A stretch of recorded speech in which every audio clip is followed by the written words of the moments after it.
Pak? Ini salah satu dari kelompok budidaya ikan faname dari kelompok nelayan di desa Tanjung Rusa. Mari kita jalan-jalan melanjutkan perbincangan ini kepada salah satu daripada kelompok nelayan. Inilah pembudidayaan udang faname mereka. Mereka mempunyai 3 buah kolam pembenihan. Halo.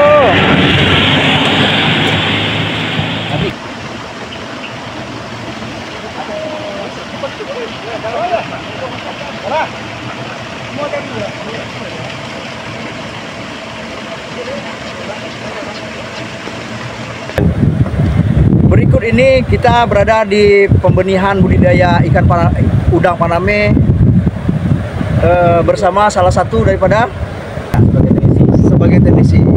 Mohon kiranya kepada beliau untuk dapat menjelaskan lah biar kita masyarakat dapat mengetahui bagaimana proses dari pembenihan serta pembesaran daripada udang faname ini. Kepada beliau kita mintakan untuk penjelasan. Silakan. Baiklah, assalamualaikum warahmatullahi wabarakatuh. Waalaikumsalam warahmatullahi wabarakatuh. Kami dari kelompok operasi karya bahari pernah mengajukan yaitu ingin memelihara udang faname.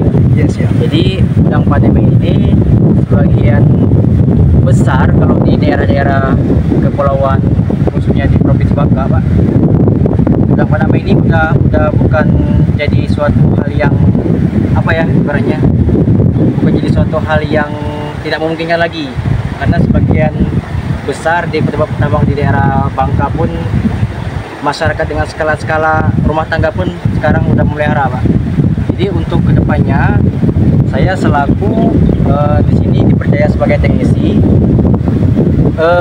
baik tujuan dan besar harapan untuk kepada masyarakat Desa Tanjung Rusa, Pak, ya, untuk sebagai contoh dan untuk sebagai mendorong perekonomian kedepannya, Pak, ya, supaya masyarakat ini bisa lebih mengenal jauh lebih dalam apa itu udang faname, bagaimana prosesnya, bagaimana dari awal kita tebar persiapan air sampai kita tebar benur sampai kan hingga panen, Pak.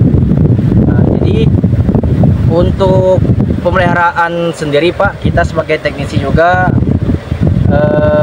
semua teknisi itu punya ini, Pak, punya penanganannya masing-masing, punya bidang atau ilmu masing-masing, punya guru masing-masing dan juga punya keahlian masing-masing, Pak. Tapi tujuannya sama, ingin panen gitu, Pak. Jadi saya pun di sini sebagai selaku teknisi tidak istilahnya ingin menonjolkan diri atau misal saya di sini saya misalnya sebagai teknisi saya yang paling jago, enggak, Pak. Enggak, kita semua sama-sama belajar, masyarakat manapun, dari manapun, golongan manapun, kalau yang istilahnya ada yang ingin ditanyakan bagaimana persiapan dari awal, berapa modal yang dikeluarkan, bagaimana cara pemilihan benur yang baik, kita boleh tanya ke kita, Pak. Jadi saya selaku sebagai masyarakat juga di sini kan tujuannya baik, Pak, tujuan baik, ingin mendorong perekonomian masyarakat. Karena kita lihat, Pak, sekarang ini kan jangan sampai, Pak, tanah kita ini, tanah yang kita cintai ini, pribumi kita ini, Pak, dikuasai dari investor dari luar, Pak. Nah, jadi kita selaku masyarakat kecil pun kalau bisa, Pak, kita manfaatkanlah tanah untuk lahan di, jangan khususnya ada tanah-tanah yang di tepi-tepi pantai, Pak, garis pantai. Ya kita kan selaku masyarakat juga kalau bisa kedepannya tuh anak cucu kita tuh bisa tahu loh, Pak, oh ini udang faname, oh ini loh pengenalannya, oh ini loh cara pembesarannya, Pak. Baik, terima kasih, Pak, hanya itu yang saya bisa sampaikan, Pak. Untuk pemasarannya ini seperti apa prospek ke depannya, Pak? Kalau pemasarannya ini, Pak, kalau prospek kedepannya, Pak, kalau di daerah Belitung ini bukan kita, maaf, Pak, ya, bukan kayak daerah-daerah Bangka, Pak, ya. Kalau di sini, Pak, pasarannya tuh masih besar lah, Pak, harapannya, Pak, kalau untuk pasar kedepannya, Pak. Karena kalau untuk udang Paname ini Pak, kalau kita ini misalnya kita panen 2 ton aja Pak, 2 ton 3 ton misalnya kita panen, itu kita nggak pusing Pak, walaupun harganya itu di bawah daripada udang alam Pak. Nah, karena kan kisarannya harga kalau udang Paname itu biasanya rata-rata tuh Pak untuk size 60 tuh Pak, biasanya sekitar kisaran 62 sampai 63 ribu Pak kalau di daerah Bangka per kilonya. Tapi untuk size sampai size 40 itu bisa 65 tuh Pak, 65 66 lah. Untuk prospek kedepannya kalau kita di daerah khususnya ini Kabupaten Belitung Pak, kalau untuk udang besar harapan kita Pak. Nah, kita juga selaku masyarakat teknisi juga masih belajar Pak, masih bertanya ke teknisi-teknisi yang ada di luar, ibaratnya yang master-master itu kami terus bertanya Pak. Jadi kami juga di sini sambil praktik, kami juga mengumpulkan teori dan juga di sini sama-sama belajar Pak.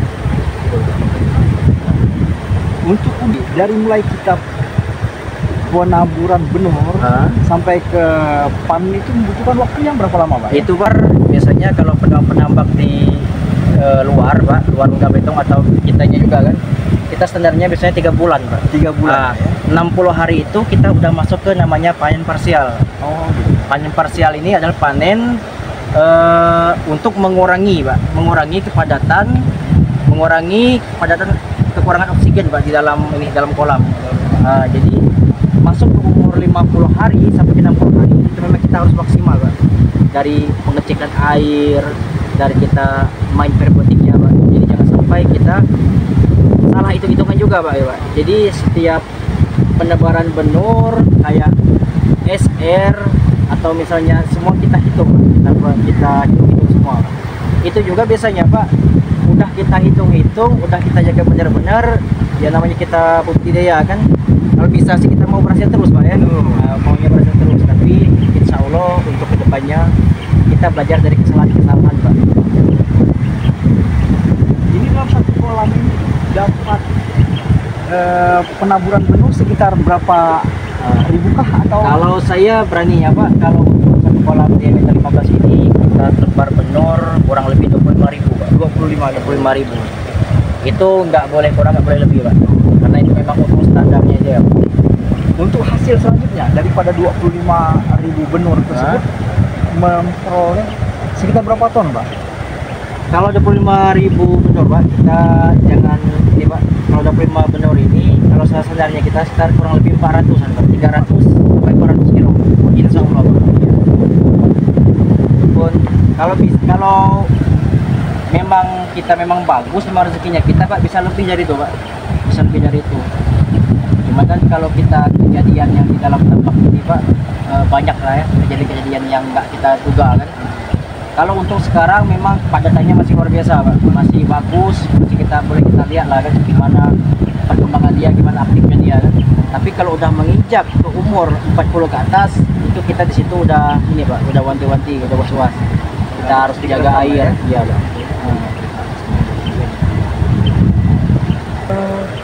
Kemudian kalau dari kendala yang ada dari mulai kita penaburan benur sampai ke panen, apa kendala yang kita temui? Ya Pak, yang pertama kendala kita ini Pak, pertama kan cuaca nih Pak.